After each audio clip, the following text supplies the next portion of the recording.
अस्सलाम वालेकुम dear students, उम्मीद करता हूँ कि आप सब खैर आफियत से होंगे। तो पिछले लेक्चर में हमने अरेज़ के बारे में डिटेल से डिस्कस किया था, अरे क्या होती है। तो थोड़ा सा इंट्रोडक्शन आपको दोबारा बता देता हूँ। पिछली वीडियो देखने के लिए आपको डिस्क्रिप्शन बॉक्स में वीडियो का लिंक मिल जाएगा। अरे क्या होती है? हमने कहा था कि अगर हम एक वैल्यू स्टोर करवाना चाहते हैं तो उसके लिए मेमोरी लोकेशन एक एलिमेंट की ज़रूरत पड़ेगी, जो कि एक वेरिएबल होता था।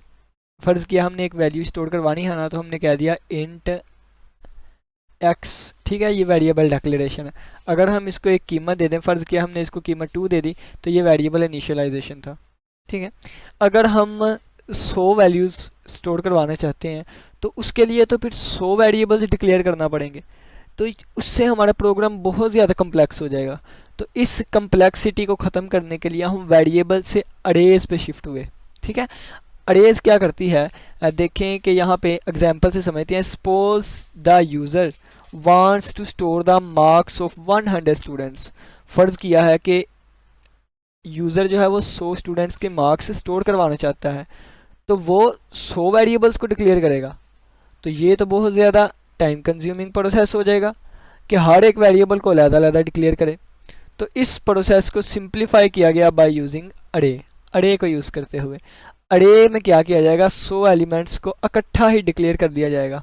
ठीक है, 100 वेरिएबल्स को अलग-अलग डिक्लेयर करने की बजाय। ठीक है, जब अरे को डिक्लेयर करेंगे तो अरे को इस तरह डिक्लेयर करेंगे, इंट मार्क्स। इंट मार्क्स ये अरे का नाम हो गया, साथ डाटा टाइप हो गई। और ये हमारे पास इसमें हम लेंथ लिखते हैं कि कितनी वैल्यूज़ हमने स्टोर करवानी है। तो अगर मैं यहाँ पे 100 लिख दूँ तो ये हमारे पास इसकी लेंथ 100 हो गई, और ये हमारे पास अरे डिक्लेरेशन आ गई। क्या आ गई? अरे डिक्लेरेशन। अगर हम अरे की इनिशियलाइजेशन भी देखना चाहें तो इसका होता है इंट, और यहाँ पे हम ले लेते हैं मार्क्स। छोटी वैल्यू ले लेते हैं ना, तो आगे हमें आसानी से समझ सकें। और फ़र्ज़ किया मैं 5 बच्चों के मार्क्स जो है वो स्टोर करवाना चाहता हूँ, तो ये यहाँ पे मैं 5 बच्चों के मैक्स नंबर लिखूँगा, जैसे 70, 80, 82, 90 और 37। ठीक है, ये क्या हो गया, तो ये मैंने बच्चों के मार्क्स जो है वो अरे की मदद से स्टोर करवा लिए, किसमें? मेमोरी में। और ये मेरे पास अरे इनिशियलाइजेशन हो गया। 5 वैल्यूज़ एक ही डाटा की, उसको एक चीज़ में एक ही नाम से मैंने स्टोर करवा लिया, ये होता है अरे। ठीक है, अब जब ये वैल्यूज़ मेमोरी पे स्टोर होंगी तो जाके इस तरह स्टोर होंगी, यानी कि मेमोरी पे ये कंजक्टिव मेमोरी लोकेशन आ जाएंगे, यानी कि एक के बाद दूसरा, दूसरे के बाद तीसरा और तीसरे के बाद चौथा। तो पहली वैल्यू यहाँ पे एंटर हो जाएगी, स्टोर हो जाएगी। दूसरी वैल्यू यहाँ पे, फिर नेक्स्ट वैल्यू यहाँ पे। ठीक है, और फिर नेक्स्ट वैल्यू यहाँ पे, और नेक्स्ट वैल्यू यहाँ पे।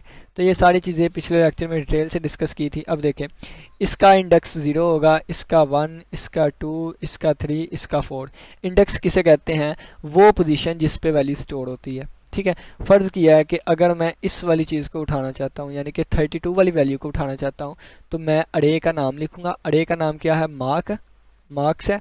और सब्सक्रिप्ट एंटर करूँगा, यानी कि मैं इंडेक्स एंटर करूँगा 2। तो जहाँ कहीं भी मैंने 32 को यूज़ करना है तो उसके लिए मैं ये वाली चीज़ यूज़ किया करूँगा। ठीक है, ये सारा डिटेल से पिछले लेक्चर में हमने डिस्कस किया था। तो नेक्स्ट देखिए, डिक्लेयरिंग वन डिमेंशनल अरे। एक डिमेंशन अरे को कैसे डिक्लेयर करते हैं? तो ये लिखा गया है कि सबसे पहले हम उसकी डाटा टाइप बताया करेंगे, यानी कि वो इंटीजर है, फ्लोट है या करैक्टर है। फिर हम उसका नेम बताया करेंगे डाटा टाइप का, अरे का, और फिर लेंथ दिया करेंगे। ठीक है, फ़र्ज़ किया अगर हमने लेंथ 5 दे दिया, यानी कि इंट मार्क्स 5। अगर ये मैंने एक अरे बनाने की कोशिश की है तो यहाँ पे देखें तो ये अरे डिक्लेरेशन है, ये वाला देखें ना, ये वाली चीज़ सेम है। ठीक है, और यहाँ पे मेमोरी में 5 एलिमेंट आ जाएंगे। पहला एलिमेंट ये वाला, दूसरा एलिमेंट ये वाला, तीसरा एलिमेंट, चौथा एलिमेंट और पांचवा एलिमेंट। और इंडेक्सेस जो हैं वो 0 से स्टार्ट होते हैं, 0, 1, 2, 3 और 4। एग्जांपल देता हूँ, अगर के यानी कि 7 लेंथ होती, लेंथ कितनी होती? 7 होती, तो फिर इसके इंडेक्स 0 से लेकर 6 तक चलने थे। ठीक है, यानी कि 0 से स्टार्ट करेंगे ना, तो 0 से 6 तक 7 लेंथ हो जाएगी।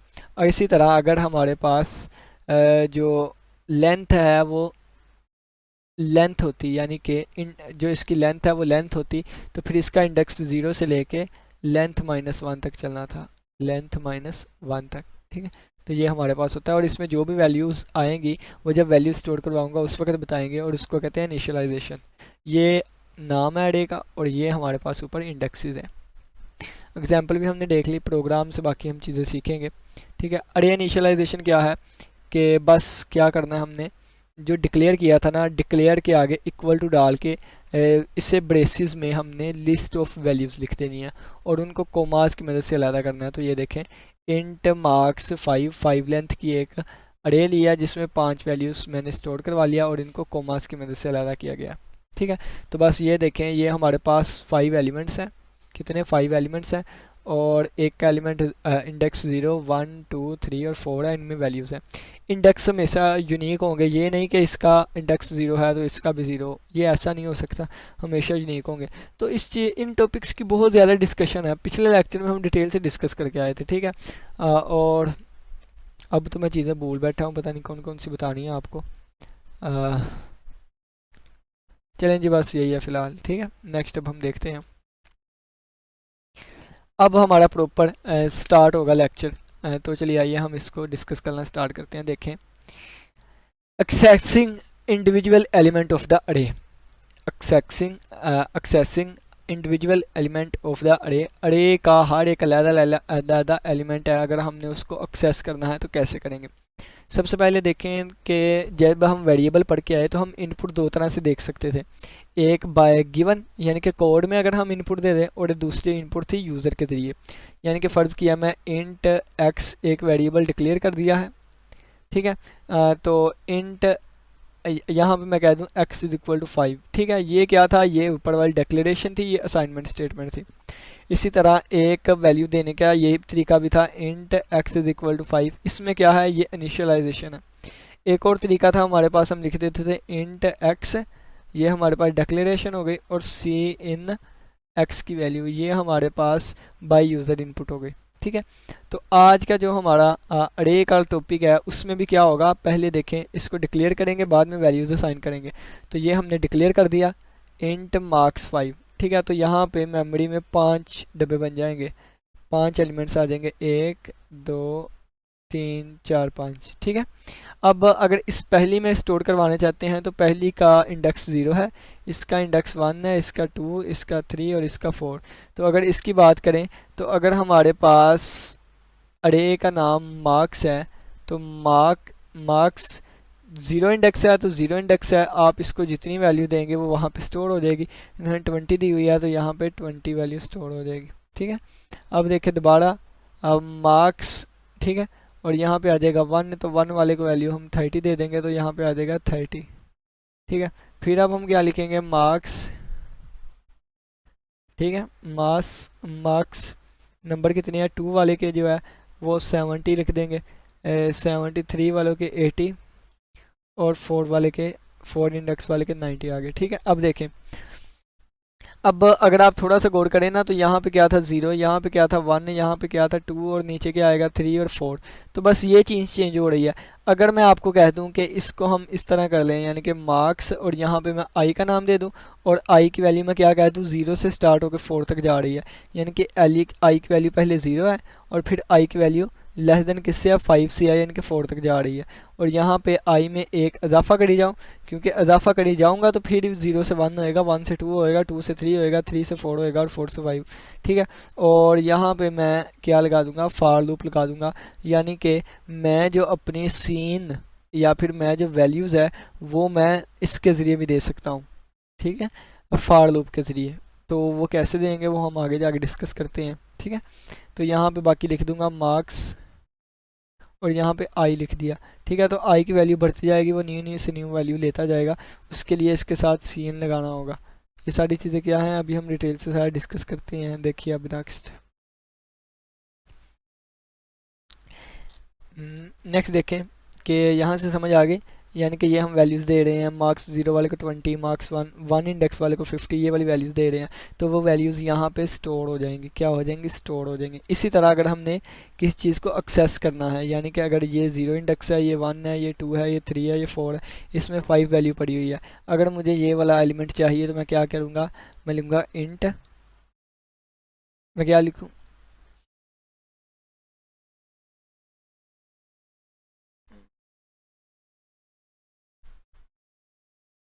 मैं क्या लिखूँगा, मैं लिखूँगा इंट मार्क्स, और मुझे कौन सा इंडेक्स चाहिए था, 2 वाला, तो यहाँ पे 2 लिख दूंगा। ठीक है, तो जहाँ मर्जी इसको यूज़ करूँ तो इसके अंदर जो वैल्यू पड़ी होगी, जैसे 5 पड़ी है, वो इस्तेमाल में आया करेगी। ठीक है, जब हम प्रोग्राम करेंगे उस वक्त हमें चीज़ों की अच्छे तरीके से समझ आएगी। अब नेक्स्ट देखिए, accessing each elements using loop. तो लूप जो है ना, ये नहीं होता कि अगर 10 वैल्यूज़ हैं तो वो कोई 8 या कोई 7 करवा लें, नहीं, अगर 10 वैल्यू है तो 10 की 10 वैल्यूज़ को हमें एक्सेस करवाने के लिए लूप यूज़ करना पड़ेगा। देखें, सबसे पहले क्या है मैं आपको बताता हूँ, यहाँ पे समझाता हूँ, अच्छे तरीके से समझ आएगी। इंट मार्क्स, और यहाँ पे आ गया हमारे पास 5, ये इसकी लेंथ आ गई। ठीक है, जब ये इतना हमने बना लिया तो ये मेमोरी में एक अरे डब्बा बनेगा मार्क्स नाम का, 1 2 3 4 5, और इनमें वैल्यूज़ आ जाएंगी। ठीक है, ये 0 इंडेक्स है, ये 1, ये 2, ये 3 और ये 4 इंडेक्स है, और इसका नाम क्या है, मार्क्स। ठीक हो गया, अब देखिएगा, और इसमें इंटीजर डाटा आएगा। अब देखें कि अगर मैंने फॉर लूप लगाना है तो मैं कैसे लगाऊंगा। मैंने ये बता दिया, इंटीजर आई 0 से लेके 5 से कम रहे, आई में एक इजाफा होता रहे, और नीचे marks I is equal to I, जिस तरह मैंने बताया था ना। अब ये क्या है, अब ये आई इज इक्वल टू आई लिखा है, तो इसका मतलब क्या है, 0 इंडेक्स वाले पे 0 वैल्यू होगी, 1 इंडेक्स वाले पे 1, 2 वाले पे 2, 3 वाले पे 3 और 4 वाले पे 4। ठीक है, तो नेक्स्ट इसको चेंज कैसे कर सकते हैं, यानी कि वैल्यूज़ भी 0 1 2 3 4 है, ये सारा हम नेक्स्ट डिस्कस करते हैं। इनपुट और आउटपुट कैसे करने हैं तो ये मैं आपको बता देता हूँ। इनपुट और आउटपुट, इसके लिए हम यहाँ पे माइक्रोसॉफ्ट पेंट ओपन कर लेते हैं, तो फिर आपको वहाँ पे बताऊँगा। लेकिन ये हमारे पास माइक्रोसॉफ्ट पेंट ओपन है। देखें जी, सबसे पहले देखें, यहाँ पे 3 चीज़ें बताने लगा हूँ, गौर करिएगा। सबसे पहले वाइड मेन से स्टार्ट करेंगे, वहाँ से थोड़ा सा आगे से।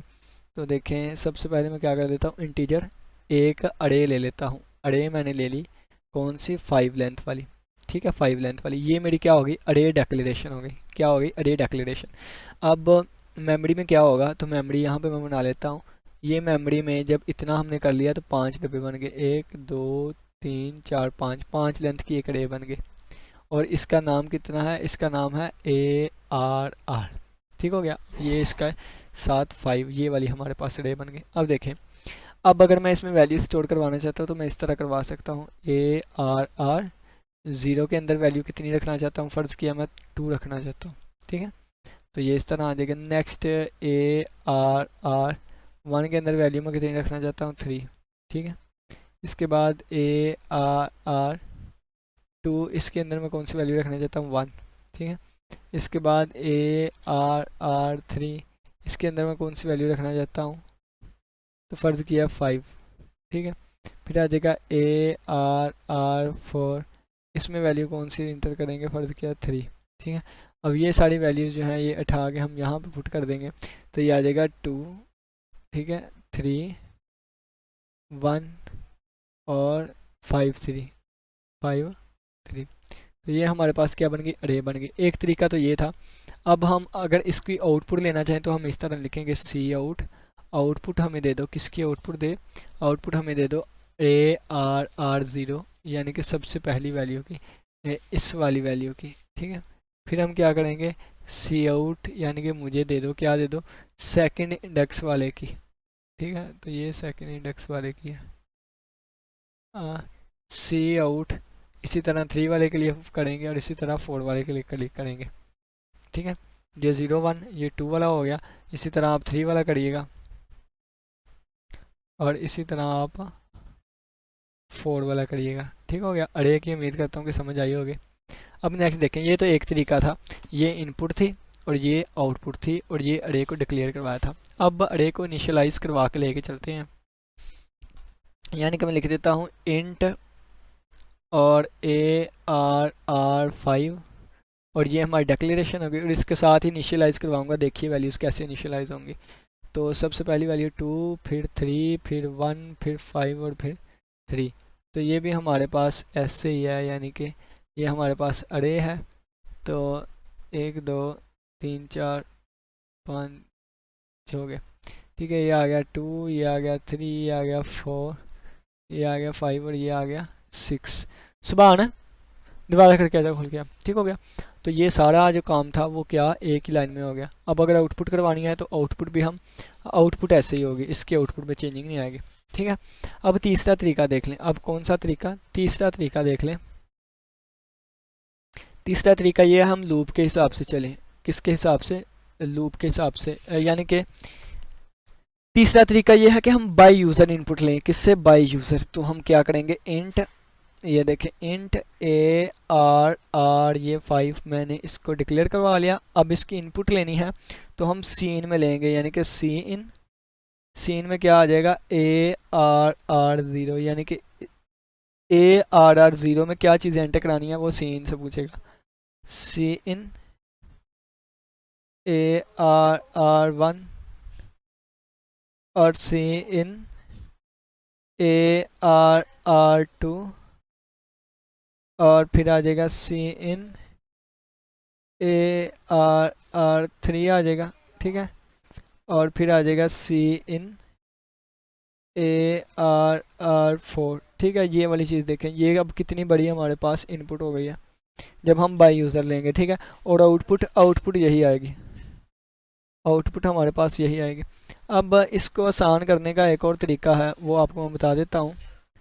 हाँ, यानी कि देखें कि अब ये सीन के ज़रिए इनपुट आ गई। इनपुट लेने का एक ये तरीका है और आउटपुट हमेशा यही रहेगी। इसके लिए भी आउटपुट यही थी, इस वाले तरीके के लिए भी आउटपुट यही थी, इस वाले तरीके के लिए भी आउटपुट यही थी। अब हम लॉग को यूज़ करते हुए इनपुट और आउटपुट लेंगे। इसमें क्या होगा, इस वाले की मैं आउटपुट अगर आप दिखाना चाहूँ तो ये हमारे पास मेमोरी आ गई 1 2 3 4 5। इसमें वो यूज़र से पूछेगा कि A0 पे क्या रखवाऊँ, यानी कि ये 0 है, ये 1 है, ये 2 है, ये 3 है, ये 4 है। अब वो यूज़र से पूछेगा कि A0 पे क्या रखवाएं, तो अपनी मर्ज़ी से जो मर्ज़ी वैल्यूज़ इनपुट दे दे, ठीक है।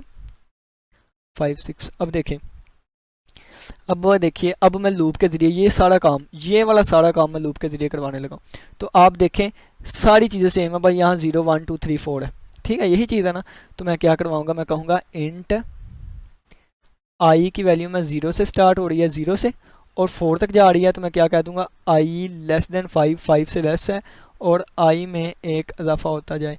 और ये सारी चीज़ मैं क्या लगा दूँगा, फार लूप में लगा दूँगा, ठीक है। फार लूप में लगा के फिर मैं क्या करूँगा, सी इन और ए आई, अरे ARR और आई, ठीक है। देखें कि सबसे पहले आई की कीमत कितनी, यानी कि ये लूप कैसे चलेगा मैं ये आपको बता देता हूँ। आई की वैल्यू 0 है तो आई 0 आ जाएगा, ठीक है, इसकी वैल्यू पूछेगा। फिर जब ये चल जाएगी स्टेटमेंट दोबारा यहाँ पे आएगा, आई की वैल्यू में प्लस हो जाएगा। आई की वैल्यू कितनी होगी, 1 1 लेस देन है 5 से, हाँ जी बिल्कुल लेस देन है। फिर दोबारा ये चीज़ यहाँ 1 आ जाएगा। और फिर यहाँ पे आई की वैल्यू 2 हो जाएगी, 2 लेस देन है 5 से, बिल्कुल, तो आई की जगह पे 2 आ जाएगा। फिर 3 हो जाएगी आई की वैल्यू, फिर 4 हो जाएगी। जब 5 होगी तो 5 लेस देन नहीं है 5 से, तो ये चीज़ नहीं चलेगी, फिर कंट्रोल यहाँ पे आ जाएगा, ठीक है। अब यहाँ पे क्या होगा, अब यहाँ मैं आउटपुट आपको लूप के ज़रिए करवाने लगा हूँ। तो आउटपुट देखिएगा, यानी कि ये वाली चीज़ यहाँ पे अब लूप के ज़रिए होने लगी है। तो फार लूप लगाऊंगा इंट आई इक्वल टू 0 और यहाँ पे आ जाएगा आई लेस देन 5। आप आई लेस देन 5 भी लिख सकते हैं, लेस देन इक्वल टू 4 भी लिख सकते हैं, ठीक है, अपनी मर्ज़ी। और आई प्लस प्लस आई में इंक्रीमेंट होगा। और यहाँ पे अब सी आउट आ जाएगा। अगर हम सी आउट में भी देखें ना, सी आउट में देखें तो सारी चीज़ें सेम है, बस यहाँ पे 0 है, यहाँ पे 1 है, यहाँ पे 2 है, यहाँ पे 3 है, यहाँ पे 4 है। तो आ जाएगा ARR और यहाँ पे आ जाएगा आई, ठीक है। तो ये हमारे पास इनपुट हो गई, ये हमारे पास आउटपुट हो गई। तो इतना बड़ा प्रोग्राम देखें, 5 लाइन्स ये, 5 लाइन्स ये, तो लूप में 2 हो गई। अब ये सिर्फ 5 लाइन्स ना सोचें, अगर लेंथ की जगह 100 लेंथ होती ना तो यहाँ पे 100 लाइनें बननी थी, और अगर यहाँ पे भी 100 होती तो 100 दफ़ा सी आउट लगना था, सी इन भी 100 दफ़ा, सी आउट भी 200 लाइंस की इनपुट आउटपुट हो जानी थी। लेकिन लूप इसको 4 लाइंस में कर देगा, 2 के लिए इनपुट और 2 के लिए आउटपुट, ठीक है। आप चाहें तो इसके लिए 1000 भी लगा देते ना नंबर्स, तो 1000 इनपुट की स्टेटमेंट, 1000 आउटपुट की सी आउट स्टेटमेंट्स। तो इन सारा काम को हम 4 लाइंस में कर सकते हैं बाय यूजिंग फॉर लूप। ठीक है, तो फॉर लूप इतना फ़ायदेमंद है हमारे लिए। अब आपकी बुक का पहला प्रोग्राम देखते हैं और उसको करने की कोशिश करते हैं। तो यहाँ से आइए अब हम स्टार्ट कर लेते हैं। ठीक है, तो अगर हम देखें तो हमारा पहला प्रोग्राम हमें क्या कहता है, write a program that input, write a program, पहला प्रोग्राम हमें कहता है एक ऐसा प्रोग्राम लिखिए जो कि 5 इंटीजर्स ले फ्रॉम द यूजर, किससे, यूजर से, and store them in an array, it then display all the values the using without using loop.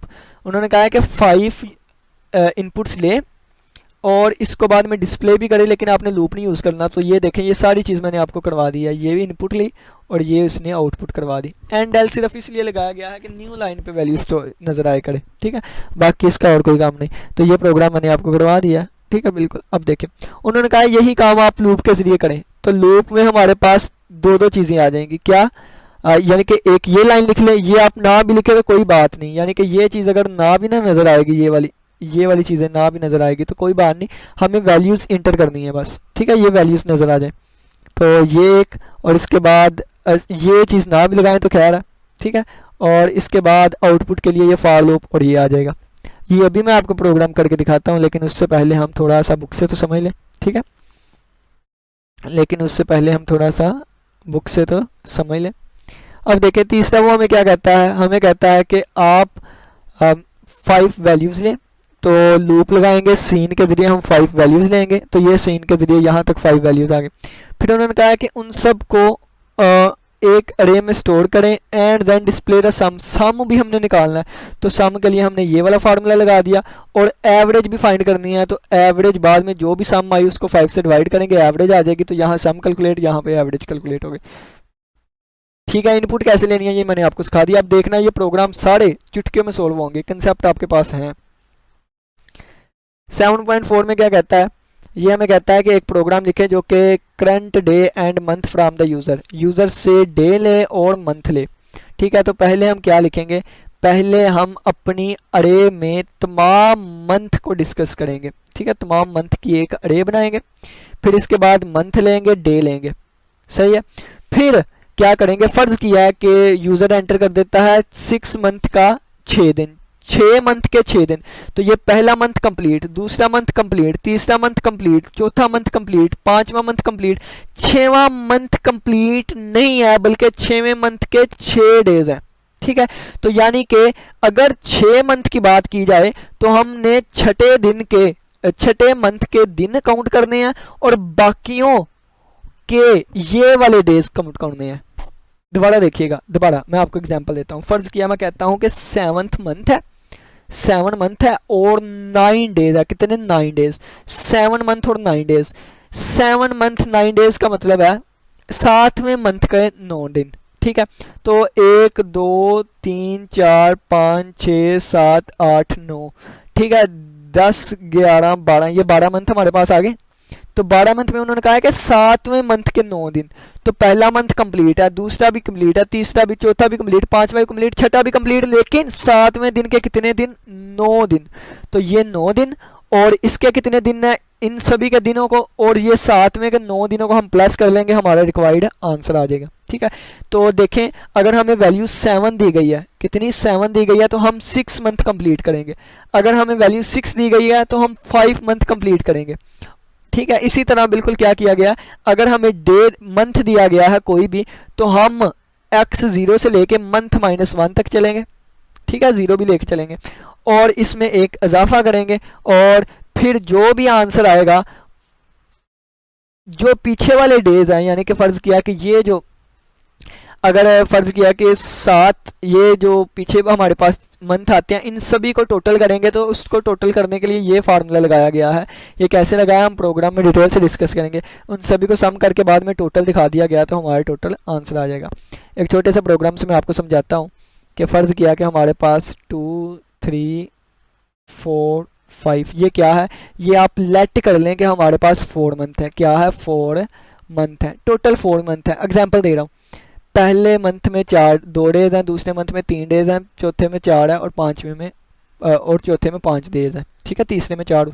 ये जिस तरह ये वाले दिए, यहाँ तो 12 मंथ है ना, मैं फ़र्ज़ करता हूँ कि जो 4 मंथ्स हैं इसमें भी डिफरेंट डेज थे, मैं फ़र्ज़ कर लेता हूँ पहले में 2 डेज हैं, इसमें ये।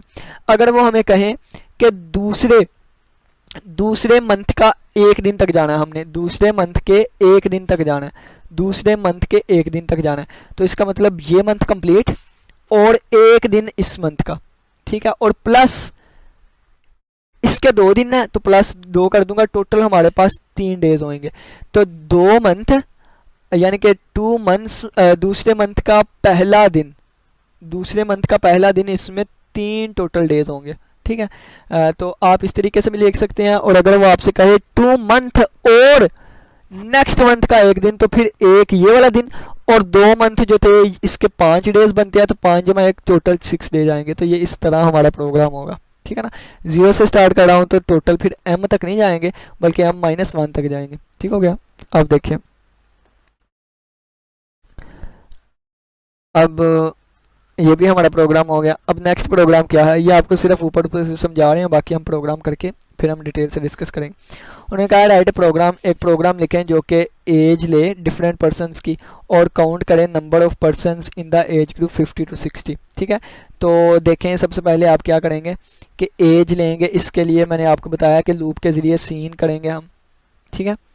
सीन कहाँ तक चलेगी, n तक, सी इन हमारी n तक चलेगी। n क्या है, n हमारे पास नंबर ऑफ पर्सनस होंगे, अब देखें कि अगर एज जो है वो 50 से बड़ी हो और 60 से छोटी हो, यहाँ पे एंड ऑपरेटर का मतलब है और अगर हम यहाँ पे आर ऑपरेशन लगाते यानी या लगाते तो फिर 70 एज होती तो फिर भी ये ठीक हो जाता 80। हमने कहा है कि इन दोनों के दरमियान, इसके और इसके दरमियान, तो इसके लिए यहाँ पे हम एंड लगाएंगे, इसका मतलब है और, ठीक है। तो ये लगा के हम इसको अपना प्रोग्राम को ठीक कर लेंगे, यानी कि जो भी 50 और 60 के दरमियान होगा वो यहाँ पे इफ़ वाली कंडीशन ठीक हो जाएगी और काउंट हमारा चलता रहेगा, लेकिन प्रिंट वही होगा जो कि 50 से 60 के दरमियान है, ठीक है। काउंट में वो वैल्यूज़ आ जाएंगी। अब देखें नेक्स्ट एक और प्रोग्राम देख लेते हैं। ये वाला लेंथी प्रोग्राम है, उन्होंने क्या किया सिंपल मैं आपको बताता हूँ। उन्होंने क्या किया, चार अरेज लें, एक नंबर्स की, एक स्केयर की, एक क्यूब की, एक सम की। तो हमने 4 ले ली, 1 2 3 4, ठीक है। लेंथ कितनी हो, 5 एलिमेंट हो, तो आप सभी साइज़ की जगह 5 भी लिख सकते हैं, या फिर आप साइज़ को 5 की कीमत देके इसकी जगह साइज़ वेरिएबल यूज़ कर सकते हैं, ठीक है। द नंबर्स अरे store the value of the it's indexes. अब देखें, नंबर वाली जो है वो इंडेक्सेस को, यानी कि अगर 0 से लेके 4 तक ये वाले नंबर से स्टोर करें इंडेक्सेस को। इंडेक्स क्या होता है आपको बताया, सबस्क्रिप्ट होता है, ठीक है। तो 5 लेंथ की है तो हमारे पास इंडेक्स 0 से 4 तक होंगे। और स्केयर वाला क्या करे, इन नंबर्स का स्केयर जो है उसको स्टोर करे, क्यूब क्या करे, इन नंबर्स के क्यूब को स्टोर करे, और सम क्या करे, इन सभी के सम को, ठीक है। तो ये देखें, फिर एंड पे हमने ग्रैंड टोटल भी करना है। देखें कि the program should display the values of all arrays and the total of all values in the sum. और सम में जितनी वैल्यूज भी आए उन सभी को टोटल भी करना है, यानी कि ये सम में जितनी भी वैल्यूज आए इनको टोटल भी करना है, ठीक है। तो ये देखें, पहले नंबर इंडेक्स 0 से 4 तक गए, और ये 1 का स्केयर, ये 2 का स्केयर, ये 3 का, ये 4 का, ये 1 का क्यूब, ये 2 का क्यूब, ये 3 का क्यूब और ये 4 का क्यूब, और बाद में इन सभी का सम, और सम करने के बाद तमाम सम को हमने ऐड भी करना है। तो देखें, सबसे पहले हम इसमें क्या करेंगे, इजी प्रोग्राम है लेकिन है थोड़ा सा लेंथी। तो ऊपर हमने ये हमारे पास 4 आ गए हमारे पास अरेज, और इसको हमने 5 लेंथ भी डिक्लेयर कर लिया क्योंकि साइज़ की वैल्यू 5 है, तो ये यहाँ पर 5 आ जाएगा। अब देखें, अब हमने क्या किया, इंडेक्स जो है वो स्टोर हो जाएगा नंबर्स में, इंडेक्सेस का स्केयर जो है वो स्केयर में स्टोर हो जाए, इनका क्यूब यहाँ पे स्टोर हो जाए, और इन तीनों का सम जो है वो सम वाली अरे में स्टोर हो जाए। बाद में हम इनको आउटपुट करवा लेंगे। देखें कि यहाँ पे ये जो आउटपुट है ये नंबर्स के लिए है, ये आउटपुट यानी कि इंडेक्सेस के लिए है, ये हमारे पास स्केयर्स के लिए है, ये क्यूब के लिए है।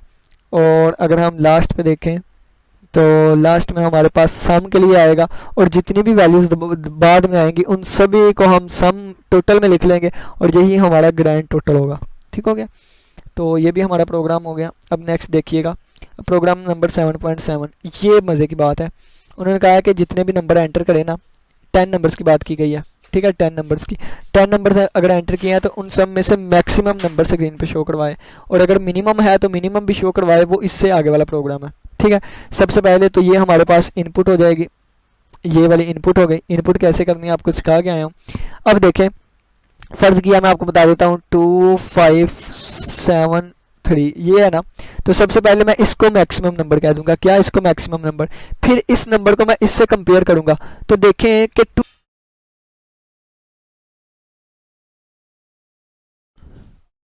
अब आप देखेंगे 2 बड़ा है या 5 बड़ा है, तो ये 5 वाली वैल्यू मैं मैक्सिमम को दे दूंगा, ठीक है। अब मैं 5 और 7 को कंपेयर करूंगा, 5 बड़ा है या 7, तो 7 बड़ा है, अब ये मैं 7 वाली वैल्यू जो है मैक्सिमम में रखवा दूंगा। फिर मैं 7 और 3 को कंपेयर करूंगा, 7 बड़ा है या 3 बड़ा है, तो 7 बड़ा है तो मैं मैक्सिमम को 7 ही रहने दूंगा। ये इस तरह करेंगे, यानी कि मैक्सिमम में जो भी वैल्यू होगी उसको कंपेयर करवाऊंगा। अगर आगे वाली वैल्यू बड़ी आ गई तो फिर मैं इसमें बड़ी स्टोर करवा लूंगा, अगर आगे वाली छोटी आ गई तो इसको मैं वैसे ही रहने दूंगा। तो बिल्कुल यही है कि उन्होंने कहा है कि सबसे पहले 0 वाले इंडेक्स की वैल्यू हमने मैक्सिमम को दे दी, जैसे मैंने 2 दी थी, ठीक है। फिर क्या करवाएगा, लूप चलता रहे, अगर मैक्सिमम की वैल्यू छोटी आ जाए इससे, यानी कि ये वैल्यू नेक्स्ट वैल्यू बड़ी आ गई, तो फिर ये बड़ा वाला आंसर इसको चला जाए और फिर हमारा मैक्सिमम शो हो जाए। मिनिमम में क्या करेंगे, मिनिमम में बिल्कुल इस तरह करवाएंगे, यानी कि जिस तरह ये देखें ना, यही है, और यहाँ पे मैं 1 लिख लेता हूँ, ठीक है।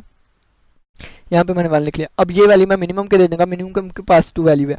अब इसको इससे कंपेयर करवाऊंगा, क्या 2 बड़ा है या 5, 2, तो मिनिमम के पास 2 ही रहने दूंगा। अब 2 को 7 से कंपेयर करवाऊंगा, 2 बड़ा है या 7, 7 बड़ा है, 2 मिनिमम है तो मिनिमम में 2 ही रहने दूंगा।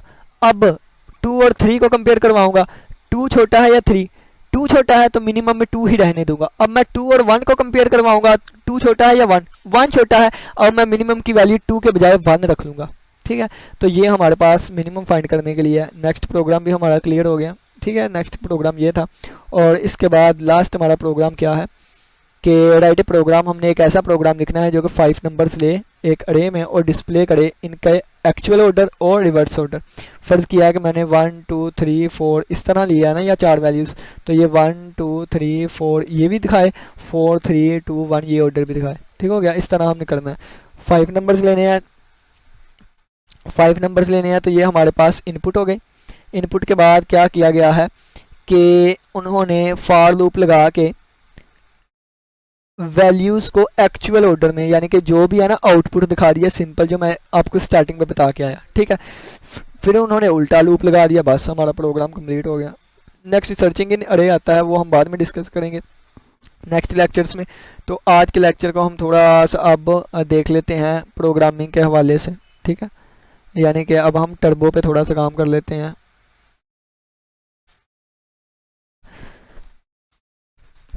अब हम थोड़ा सा काम कर लेते हैं टर्बो के ऊपर, टर्बो C++।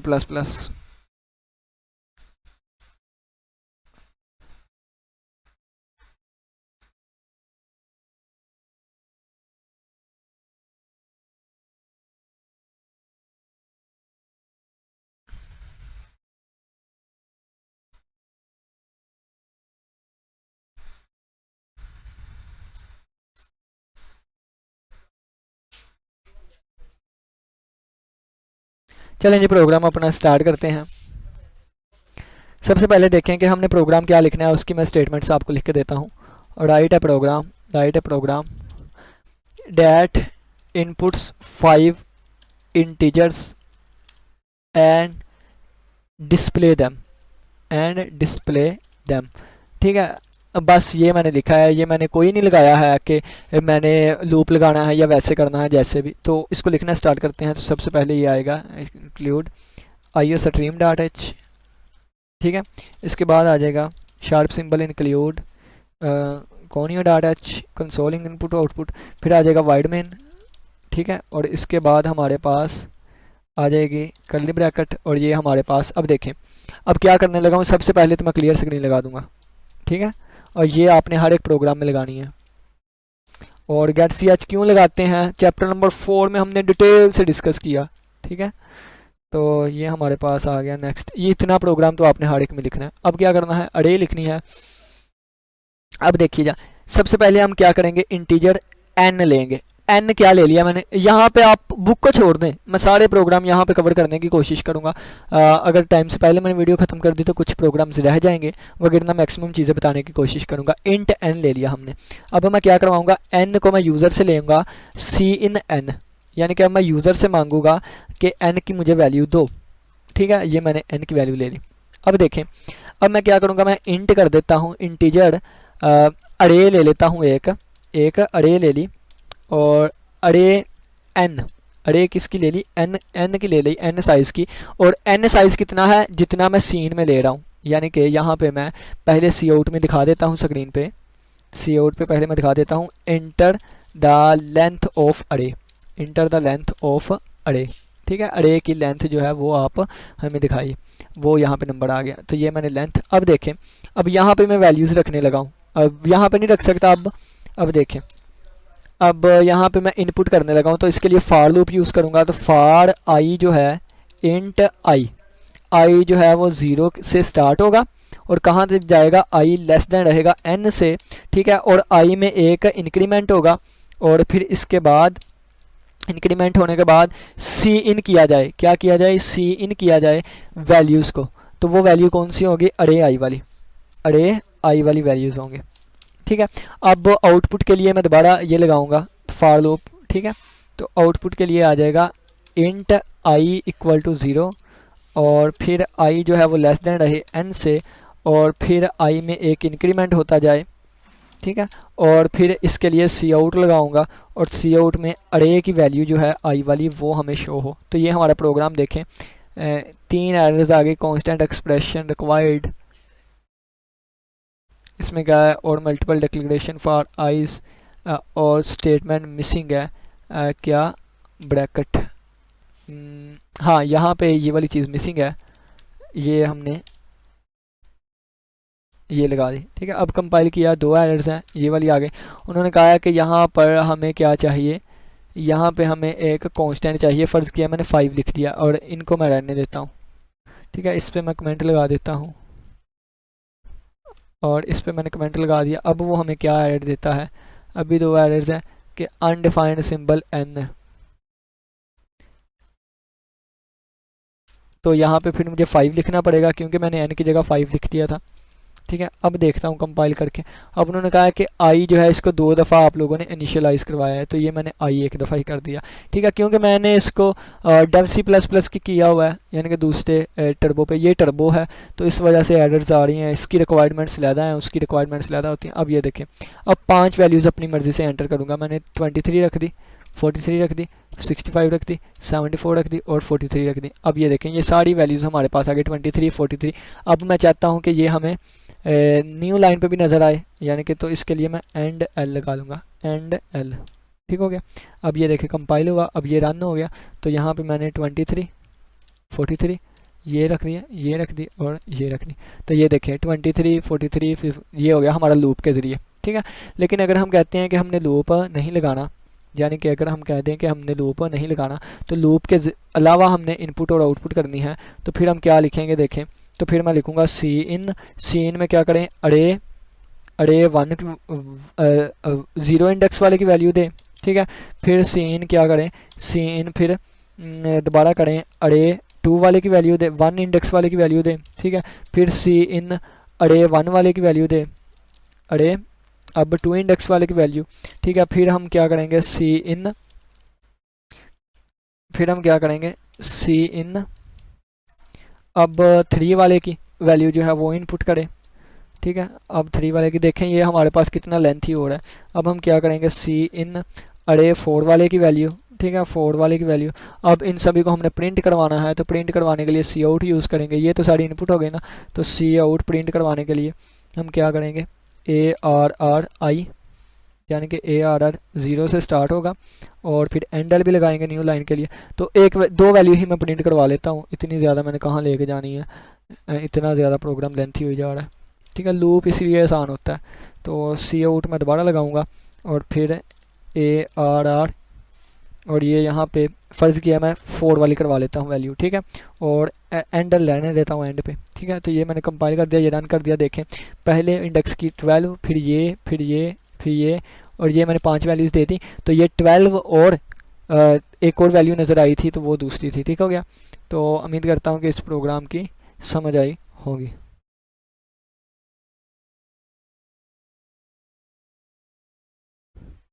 तो अब देखिएगा इसको, अब यहाँ पे ठीक है ना। तो अब हम नेक्स्ट प्रोग्राम करने की कोशिश करते हैं। नेक्स्ट प्रोग्राम अब देखें कि यही कर लेते हैं, ये वाला। हमने मैक्सिमम नंबर फाइंड करना है। क्या करना है? मैक्सिमम नंबर, और 10 नंबर्स में 10 नंबर्स में से अब हमने मैक्सिमम नंबर फाइंड करना है। तो इनपुट के लिए हम फॉर लूप यूज़ करेंगे। तो चलिए आइए हम यूज़ करते हैं।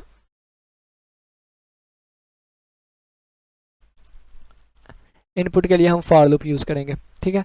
तो सबसे पहले हम एक अरे ले लेते हैं, इंट ARR हमने अरे ले ली, जिसका साइज़ कितना होगा? 10 लेंथ होगी उसकी। ठीक है।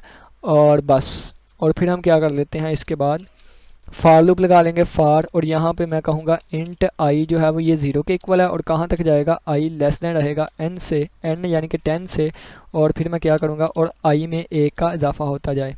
ठीक है। ये मेरा फॉर लूप लग गया। अब फॉर लूप लगने के बाद देखिएगा, मैं सीन में वैल्यूज़ लूँगा 10। तो 10 वैल्यूज़ मैंने सीन की लेनी है, ARI की। ठीक है। ये मेरे वैल्यूज़ हो गए। अब देखें, ये हमारी इनपुट यहाँ पे कंप्लीट हो गए। अब मैं क्या करूँगा, मैक्सिमम को वैल्यू दे दूँगा 0 वाली। कौन सी? ARR 0 इंडेक्स वाली। ठीक है।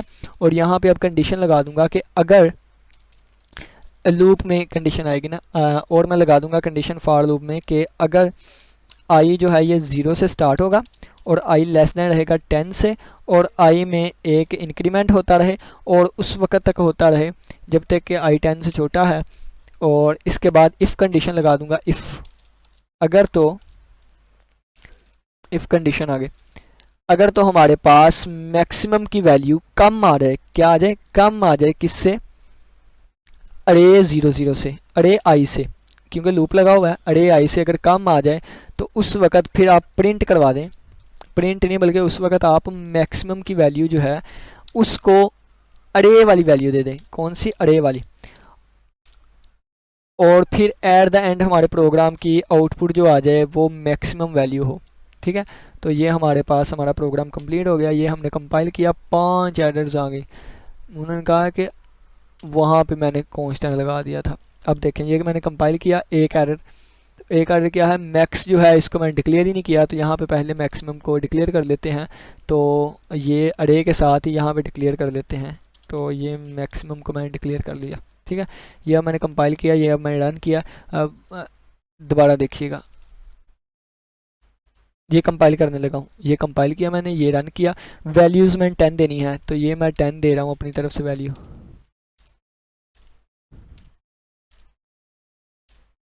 1 2 3 4 5 6 7 8 9 10 वैल्यूज़। तो ये 86 सबसे बड़ी वैल्यू थी, एंड पे 86 शो हो गया। नहीं समझ आई तो हम दोबारा यहाँ पे सी आउट में थोड़ा सा ये लिख लेते हैं, the maximum value is, the maximum value is.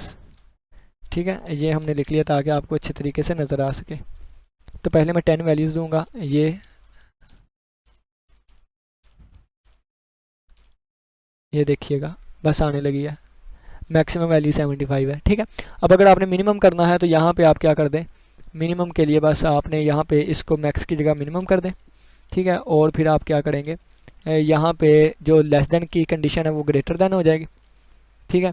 और फिर यहाँ पे मैक्सिमम की जगह मिनिमम आ जाएगा। ठीक है। मिनिमम वाला प्रोग्राम सारा वही है।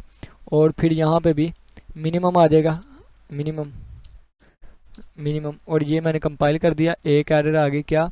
यहाँ में मैक्सिमम लिखा गया है, यहाँ भी मिनिमम करूँगा। ये मैंने कंपाइल कर दिया, अभी भी एक एरर आ गई। तो यहाँ भी मैक्सिमम यूज़ हो रहा है, इसको भी मिनिमम करूँगा। तो कंपाइल हो गया और ये रन हो गया।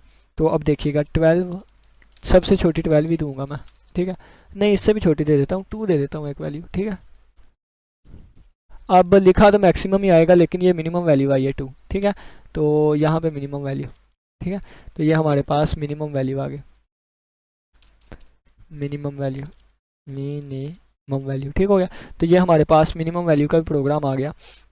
लूप के ज़रिए इनपुट भी आपको पता चल गया और वैसे भी इनपुट आपको पता चल गया। अब यहाँ से देखिएगा कि अगर हमने सभी का सम फाइंड करना हो, यानी कि जो भी हमने इनपुट लिया है उसका सम फाइंड करना हो और उसको डिस्प्ले करवाना हो, तो ये हमारे पास इनपुट आ गए। ये क्या चीज़ आ गई, यहाँ तक हमारे पास इनपुट आ गए, इनपुट आ गए। अब यहाँ पे हम एक फार्मूला लगाएंगे सम। क्या फार्मूला लगाएंगे, सम की वैल्यू आ जाए सम प्लस अरे वाली वैल्यूज़, सम प्लस अरे वाली वैल्यू। आप इस तरह भी कर सकते हैं, आप कंपाउंड असाइनमेंट स्टेटमेंट्स भी लगा सकते हैं, ए आर आर और साथ आ जाएगा आई, ठीक है। और ये सारी लूप में आ रही है तो इसके लिए हम कर्ली ब्रैकेट लगाएंगे, ठीक है। तो ये हमने लूप पे कर्ली ब्रेसेस लगा दी।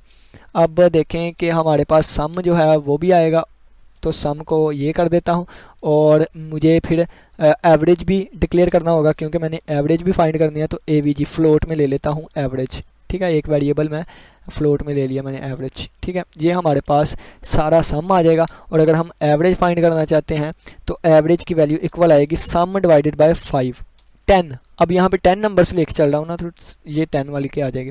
अब यहाँ पे मैं सी आउट में करवा लूँगा अपनी सम, ठीक है। तो सम का आंसर किसके इक्वल आएगा, तो सम का आंसर मैं ले आता हूँ इक्वल, ये सम में से उठाया जाएगा, ठीक है। और बाकी जो उसका आंसर आएगा एवरेज का, तो मैं लिख लेता हूँ एंड एवरेज इज़, तो एवरेज का आंसर जो है वो हमारे पास आएगा एवीजी से, ठीक है। तो ये हमारे पास कंपाइल हो गया और ये हमारे पास रन हो गया। 10 वैल्यूज़ दूंगा, 20 ये वाली अपनी मर्ज़ी से। इन सभी को पहले सम किया जाएगा, तो सम किया तो एक 10,386 सम आ गया और इनकी एवरेज 10 से डिवाइड किया तो 1038 आ गया, ठीक है। ये वहाँ पे आई, फ्लोट में नहीं आई। तो फ्लोट में क्यों नहीं आई, क्योंकि हमने 10 से डिवाइड किया था। अगर 10.0 से डिवाइड करूँगा तो शायद उस वक़्त ठीक आया हमारा आंसर। कंपाइल, ये रन, ये देखिएगा, ये मैं 10 वैल्यू दे रहा हूँ। यहाँ पे मैं बैकस्लैश n भी कर लेता हूँ ना, ताकि न्यू लाइन पर रिजल्ट नज़र आए। एक वैल्यू, दो वैल्यू, 3 4 5 6 7 8 9 और 10। तो सम हमारे पास क्या आ गया 2836 और एवरेज वो देखिए अब फ्लोट में आ रही है, क्योंकि मैंने फ्लोट से डिवाइड करवाया। तो ये इस तरह हमारे प्रोग्राम होते हैं। उम्मीद करता हूँ कि समझ आई होगी। तो किसी बच्चे का कोई भी क्वेश्चन हुआ प्रोग्राम्स के रिलेटेड, अब मैंने आपको 3 से 4 प्रोग्राम यहाँ पे करवा दिए, बाकी सारे वैसे समझा दिए। किसी बच्चे का कोई भी क्वेश्चन हुआ लास्ट में पूछिएगा। इसी के साथ इजाज़त दीजिए। अल्लाह हाफिज़, अल्लाह निगहबान।